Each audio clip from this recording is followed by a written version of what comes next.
당장 한국산 방산 구입이 시급합니다.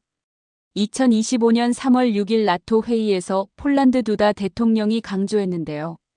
유럽 국방력의 빈틈을 빠르게 채우기 위해서는 한국산 제품이 답이라는 거죠. 왜 그렇게 주장했는지 뒷이야기를 알아보겠습니다. 시청 전 좋아요와 구독은 영상 제작에 큰 힘이 됩니다. 2022년 7월 27일 역사적인 날이었습니다. 내가 수년간 준비해온 계약이 마침내 폴란드 군비청과 한국 방산 기업들 사이에서 체결되었지요. 우리 두다 대통령께서 직접 관심을 갖고 추진하셨던 프로젝트, 그것은 바로 K2 전차 980대 K9 자주포 648문, FA50 경공격기 48기를 포함하는 총 20조 원에 가까운 역사적인 방산 계약이었어요. 두다 대통령님은 이것이 단순한 무기 구매가 아니라 폴란드의 안보 역사를 새로 쓰는 일이라고 말씀하셨습니다. 나는 국방부 내에서 특별히 대통령 직속으로 한폴 방산 협력을 담당하게 된 특별보좌관입니다. 대학에서 군사공학을 전공하고 폴란드 육군에서 10년간 탱크 부대에서 복무했지요. 그러던 중 우연히 국제방산 전시회에서 한국의 K2 흑표 전차를 처음 접하게 되었는데 그 순간 내 인생이 바뀌었다고 해도 과언이 아닙니다. 55톤의 중량에도 시속 70km의 속도를 내는 놀라운 기동성, 4.1m 수심까지 도하 가능한 능력, 그리고 120mm 활강포의 정확한 사격 능력을 보고 우리 군이 반드시 도입해야 한다고 확신했어요. 우크라이나와 국경을 접하고 있는 우리 폴란드의 상황을 생각하면 강력한 국방력이 절실히 필요했습니다. 두다 대통령님도 러시아의 위협에 대비해 국방력 강화에 강한 의지를 보이셨고, 이는 2022년 K2 전차 1000대 규모의 역사적인 수출 기본 계약으로 이어졌지요. 이게 진짜 가능한 일인가? 처음 한국 현대로템 관계자를 만났을 때 나는 반신반의했습니다. 우리가 원하는 사양의 최신형 전차를 1년 내에 납품할 수 있다고요?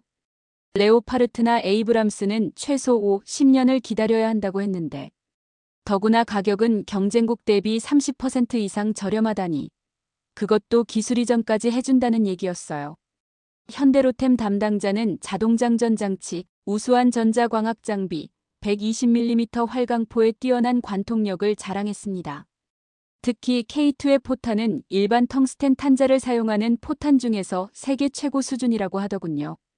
심지어 이스라엘조차도 한국의 포탄 기술에 감탄했다는 이야기를 들었습니다. 두다 대통령께 이 내용을 보고드렸을 때 그분의 눈빛이 변했어요. 코발스키, 이건 단순한 무기 구매가 아니야. 폴란드의 운명을 바꿀 수 있는 기회야. 그렇게 시작된 한국과의 협상은 놀라울 정도로 빠르게 진행되었습니다. 2022년 7월, 우리는 폴란드 군비청과 한국 방산 기업들 사이에서 역사적인 1차 실행 계약을 체결했지요. K2 전차 180대에 무려 4조 5천억 원 규모였어요. 납품 기한은 2025년까지로 모든 전차가 우리 폴란드에 도착하면 러시아의 위협에 강력히 대응할 수 있을 것입니다. 마리우스 부아슈차크 부총리 겸 국방부 장관, 엄동한 한국방위사업청장, 그리고 현대로템과 하나디펜스의 사장들이 참석한 가운데 나는 계약서의 마지막 서명이 이루어지는 순간을 지켜보았어요. K2 전차의 우수한 사격 통제 장치는 3km 거리에서도 적을 정확히 구별하여 타격할 수 있고 이것이 네트워크 시스템과 연동되어 우리 군 전체의 작전 능력을 크게 향상시킬 것이라는 점이 계약 결정에 큰 영향을 미쳤다고 대통령님이 귀띔해 주셨습니다. 그날 밤 나는 잠을 이루지 못했어요. 러시아의 우크라이나 침공 이후 매일 밤 전쟁의 악몽에 시달려왔던 내게 처음으로 안도감이 찾아왔습니다. 폴란드가 다시는 약한 나라가 되지 않을 것이라는 확신이 들었지요. 그것은 한국에서 온 무기들이 내게 준 첫 번째 선물이었습니다. 2022년 가을, 바르샤바에 있는 국방부 사무실입니다. 창밖으로는 이른 눈이 내리고 있었지요. 저는 K2 전차 도입 일정에 관한 서류를 검토하고 있었어요. 마테우시, 누군가 묻더군. 내가 추천한 그 한국 전차가 정말 올해 안에 도착할 거냐고. 제 상관인 피오트르 차관이 커피 한 잔을 들고 제 사무실에 들어왔습니다. 그의 얼굴에는 회의적인 표정이 역력했지요. 레오파르트나 에이브람스를 검토하지 않고 K2를 선택한 것에 대해 일부 장성들이 의문을 제기하고 있어. 특히 납기 문제를 걱정하더군. 저는 깊게 숨을 들이쉬었습니다. 이런 질문은 예상했었어요. 장군님, 저는 제 직업과 명예를 걸고 장담합니다. 한국은 약속을 지킬 것이에요. 그래, 자네 판단을 믿네. 하지만 단순히 빨리 도착하는 것만으로는 충분하지 않아. 러시아와 국경을 맞대고 있는 우리에겐 성능이 핵심이네. 잠시 자리에서 일어나 벽에 걸린 유럽 지도를 바라보았지요. 그래서 K2를 선택한 겁니다. 전투 상황에서 살아남는 능력, 그게 핵심입니다. 그가 관심을 보이자 계속 말을 이었어요. 제가 한국 현대로템 공장을 방문했을 때 인상적이었던 건 그들이 실제 위협에 대비해 개발했다는 점입니다. 북한과의 대치 상황에서 언제든 실전에 투입될 수 있도록 설계됐죠. 레오파르트가 훌륭한 전차인 건 분명하지만 K2는 우리 폴란드의 현실에 더 적합해요. 피오트르가 고개를 끄덕였습니다. 구체적으로 어떤 면에서? 지금 우크라이나 전쟁에서 보듯이 대전차 미사일과 드론 공격이 현대전장의 가장 큰 위협입니다. K2는 처음부터 이런 위협에 대응하도록 설계됐어요. 능동방어 장치가 미사일을 감지하고 대응하죠. 자동장전 장치도 인상적입니다. 승무원이 적은 만큼 인명 손실 위험도 줄어들고요. 솔직히 말하면 제 마음 한구석에도 의구심이 있었습니다. 워낙 방대한 계약이고 전 세계적인 공급망 위기에 게다가 유럽의 다른 방산 업체들은 3, 4년은 기본, 심지어 10년 이상 걸리는 납기를 제시하는데 한국이 정말 약속을 지킬 수 있을까요? 한 달 후 그런 제 걱정을 완전히 날려버리는 순간이 찾아왔어요. 바르샤바 근교의 군사기지에 첫 K2 전차가 도착한 것입니다. 그것도 한 대가 아닌 10대가 한꺼번에. 2022년에 첫 10대를 시작으로 2023년에는 18대, 그리고 올해 2024년에는 벌써 3분기까지 34대가 도착했죠. 4분기에는 22대가 더 올 예정이고 내년 2025년까지 나머지 96대가 모두 도착할 예정입니다. 납품 일정을 정확히 지키는 것은 물론이고 때로는 일정을 앞당겨 배송하기도 했어요. 더욱 놀라운 것은 K2 전차와 함께 군난 전차까지 보내온 것이었습니다. 현장 정비와 군안 능력까지 갖춘 완벽한 패키지였지요. 어떻게 이런 일이 가능합니까? 첫 선적분을 확인하는 현장에서 만난 한국 현대로템 담당자에게 제가 묻자 그는 흰입김을 내뿜으며 웃었습니다. 우리는 빨리빨리 문화를 가진 나라입니다. 배달의 민족이니까요. 음식이든 무기든 빨라야 합니다. 그는 잠시 주변을 둘러본 뒤 저에게 더 가까이 다가와 말했어요. 사실 이건 단순한 비즈니스가 아닙니다. 우리에겐 사명이죠. 폴란드가 직면한 안보 위협을 우리도 이해합니다. 한국도 수십 년간 비슷한 상황에 있었으니까요. K2 전차는 그런 환경에서 태어났습니다. 사막이든 눈이든 어떤 환경에서도 완벽하게 작동하죠. 이후 몇 달간 저는 놀라운 광경을 계속해서 목격했습니다. 폴란드의 혹독한 겨울에도 K2 전차는 기동 훈련에서 완벽한 성능을 보여주었어요. 우리 군 훈련장에서는 K2 전차가 55톤의 무게로 기동하는 모습이 인상적이었습니다. 특히 한 훈련 중에는 전차가 갑자기 방향을 바꾸며 대응 기동을 선보였는데 그 날렵한 움직임은 기존 우리가 사용하던 전차에서는 상상조차 할 수 없는 것이었지요. 사격 테스트에서는 더욱 놀라웠습니다. 3km 거리의 표적을 연속으로 명중시켰고 특히 야간 조준 시스템은 폴란드의 긴 겨울밤에도 완벽하게 작동했어요. 우리 지휘관들은 눈앞에서 벌어지는 광경에 감탄했습니다. 반면 같은 시기에 우리 이웃 국가들이 독일이나 미국에서 주문한 무기들은 납기 지원 공지만 받고 있었지요. 체코가 주문한 레오파르트 2A8는 10년 이상 기다려야 한다는 소식이 들려왔습니다. 이건 단순한 속도의 차이가 아니었어요. 국가 안보의 실질적 차이였습니다. 마테우시, 자네가 옳았어. 어느 날 아침 피오트르 차관이 제 사무실에 들어왔습니다. 그는 처음으로 저를 이름으로 부르며 어깨를 두드렸지요. 막상 전차를 보고 나니 이제 왜 자네가 그토록 K2를 밀어붙였는지 이해가 가네. 특히 어제 시연된 그 지형 적응력과 화력. 놀라웠어. 폴란드가 한국을 선택한 건 대단한 결정이었어. 그날 저녁 저는 사무실에서 동료들과 함께 한국에서 공수한 소주 한 병을 나눠 마셨어요. 한국인들의 방식으로 작은 승리를 축하하며 앞으로 다가올 더 큰 성공을 기대했습니다. 한폴 방산 협력의 시작은 이처럼 완벽했지요. 2025년 3월 6일 브뤼셀 나토 본부입니다. 저는 두다 대통령님의 수행원으로 참석했어요. 새로 부임한 나토 사무총장 마르크 리터와의 기자회견이었지요. 출발 전 대통령님께 K2 전차의 최신 성능 보고서를 제출했습니다. 러시아, 우크라이나 전쟁에서 드론 공격이 빈번해지는 상황을 고려해 한국이 K2 전차의 드론 대응 능동, 방어 시스템을 개발 중이라는 내용이었어요. 대통령님은 그 보고서를 꼼꼼히 검토하셨습니다. 그날 두다 대통령님의 발언은 폭탄과도 같았지요. 25년, 26년 전뿐만 아니라 불과 몇 년 전만 해도 우리 중 누구도 GDP의 거의 5%를 국방에 지출하게 될 줄은 상상하지 못했습니다. 하지만 오늘날 그게 현실입니다. 북대서양 동맹 내에서 전체 GDP 대비 국방에 가장 많이 지출하는 나라가 바로 폴란드입니다. 유럽은 전쟁 위협에 전혀 준비가 되어 있지 않았다는 것이 드러났습니다. 러시아 침공에 맞서 방어할 무기를 신속히 전달해야 할 때가 되자 우리에게 사실상 줄 것이 없다는 것이 밝혀졌습니다.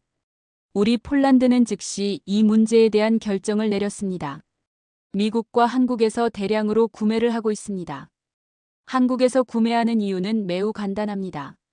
한국 파트너들이 우리가 구매하는 매우 현대적인 장비를 유일하게 몇 달 안에 납품할 수 있기 때문입니다. 우리가 구매한 K2 전차와 K9 자주포, 그리고 천무 발사대의 납품 기한은 최대 1년이었습니다.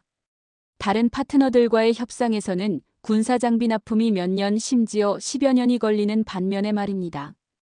회견장은 순간 얼어붙었어요. 유럽 방산업체들이 많은 기자들 앞에서 그런 발언을. 하지만 저는 두다 대통령의 용기에 감탄했습니다. 진실을 말한 것뿐이니까요. 제가 가장 주목했던 것은 마르크 리터 사무총장의 표정이었습니다. 그는 당황했지만 동의하고 있었지요. 그도 알고 있었던 거예요.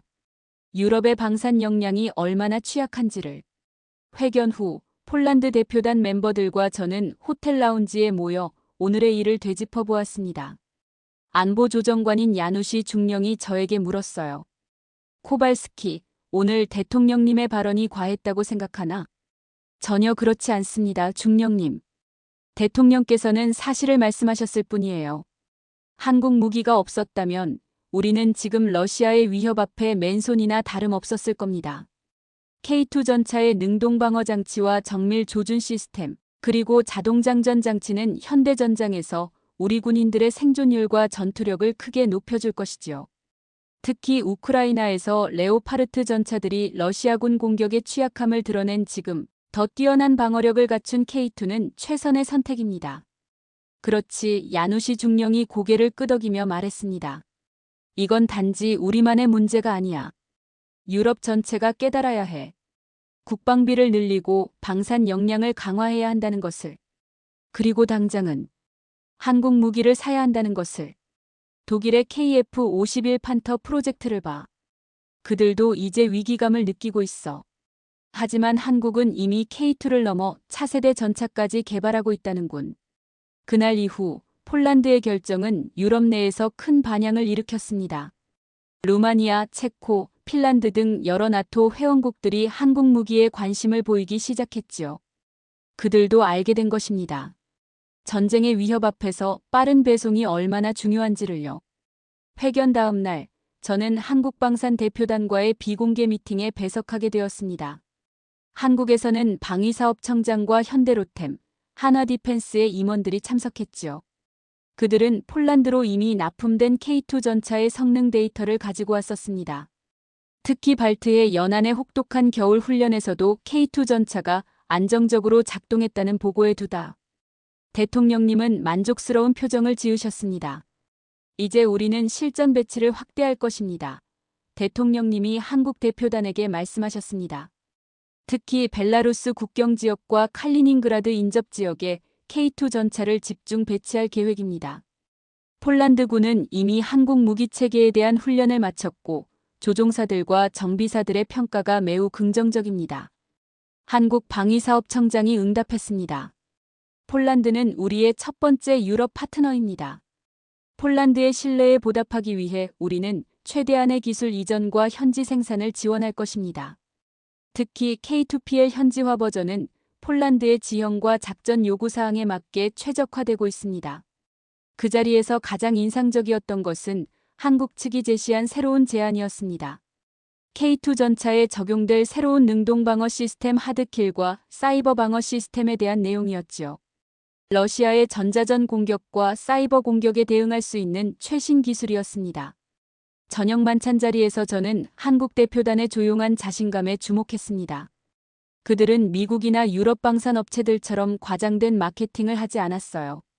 대신 실질적인 데이터와 실전 경험을 바탕으로 한 제안들을 내놓았지요. 그리고 무엇보다 그들은 약속한 납기일을 지켰습니다.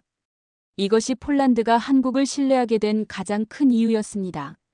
폴란드의 동부 훈련장에서 열린 K2 전차 실전 훈련에 저는 특별 참관인으로 참석했습니다.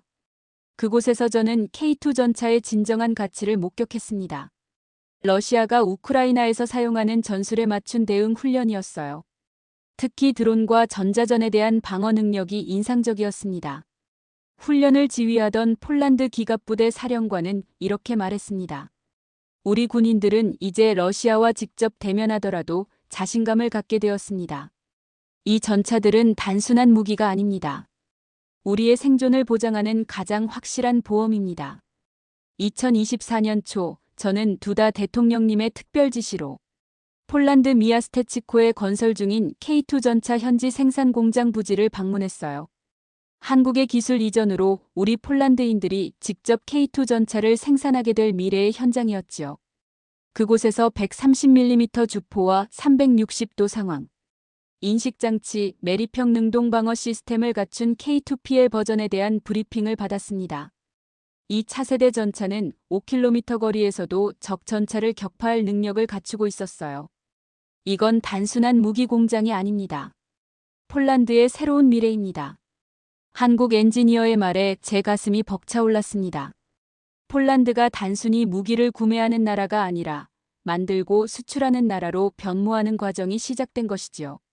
하지만 우리는 곧 현실적인 문제에 직면했어요.